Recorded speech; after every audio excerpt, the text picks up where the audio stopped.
1994 August 7 വാഷിംഗ്ടണിലെ ഓക്വില്ലെ എന്ന ശാന്തമായ ഗ്രാമം. അന്ന് രാത്രി അവിടെ മഴ പെയ്യാൻ തുടങ്ങി. എന്നാൽ ജനലുകളിൽ വന്നു പതിച്ച ആ മഴത്തുള്ളികൾക്ക് സാധാരണ മഴയുടെ രൂപമായിരുന്നില്ല.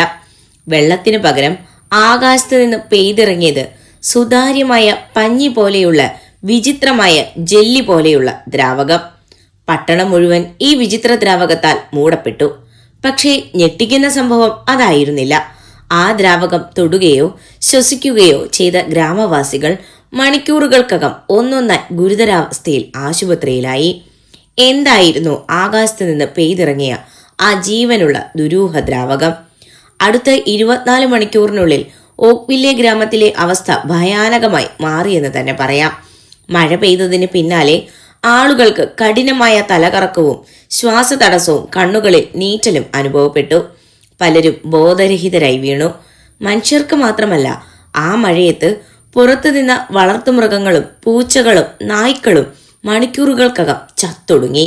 ഭയന്നുപോയ ഒരു പ്രാദേശിക ഡോക്ടർ ഈ ജെല്ലി ദ്രാവകത്തിന്റെ സാമ്പിളുകൾ എടുത്ത് ഉടൻ തന്നെ വാഷിംഗ്ടൺ സ്റ്റേറ്റ് ഡിപ്പാർട്ട്മെന്റ് ഓഫ് ഹെൽത്തിലേക്ക് പരിശോധനയ്ക്കായി അയച്ചു. അവിടെ ശാസ്ത്രജ്ഞർ മൈക്രോസ്കോപ്പിലൂടെ ആ ദ്രാവകം നോക്കിയപ്പോൾ അവർ കണ്ട കാഴ്ച അവരുടെ ചോര തണുപ്പിച്ച് കളയുന്നതായിരുന്നു. ആ ജെല്ലി ദ്രാവകത്തിൽ ഉണ്ടായിരുന്നത് കേവലം വെള്ളമോ രാസവസ്തുക്കളോ ആയിരുന്നില്ല. അതിൽ മനുഷ്യന്റെ ശ്വേതരക്താണുക്കൾക്ക് സമാനമായ കോശങ്ങളും ജീവനുള്ള ബാക്ടീരിയകളും ഉണ്ടായിരുന്നു. ഒരു പ്രൊഫഷണൽ റിസർച്ച് ലാബ് സ്ഥിരീകരിച്ചു, ഇതിൽ മനുഷ്യരിൽ ഗുരുതരമായ ഇൻഫെക്ഷനുകൾ ഉണ്ടാക്കുന്ന സ്യൂഡോമോണാസ് ഫ്ലൂറസെൻസ് എന്ന ബാക്ടീരിയ അടങ്ങിയിട്ടുണ്ട്. മേഘങ്ങളിൽ നിന്ന് എങ്ങനെ മനുഷ്യകോശങ്ങൾ അടങ്ങിയ ജീവനുള്ള ജെല്ലി ദ്രാവകം മഴയായി പെയ്യും? 2 പ്രധാന തിയറികളാണ് പിന്നീട് ഉയർന്നു വന്നത്.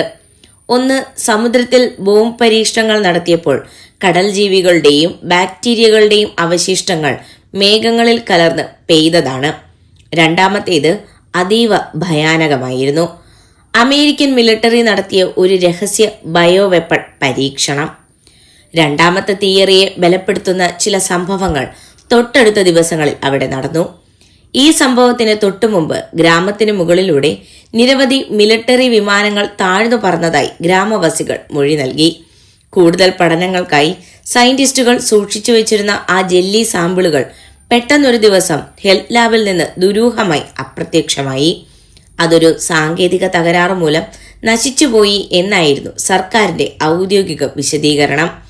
ഇന്നും ആ സാമ്പിളുകൾ എവിടെ പോയി എന്നതിനോ ആരാണ് ആകാശത്ത് നിന്ന് ആ മാരക ദ്രാവകം വർഷിച്ചതെന്നതിനോ കൃത്യമായ ഉത്തരമില്ല. മേഘങ്ങളിൽ നിന്ന് വീണ ആ ജീവനുള്ള ജെല്ലി ദ്രാവകം ശരിക്കും എന്തായിരുന്നു?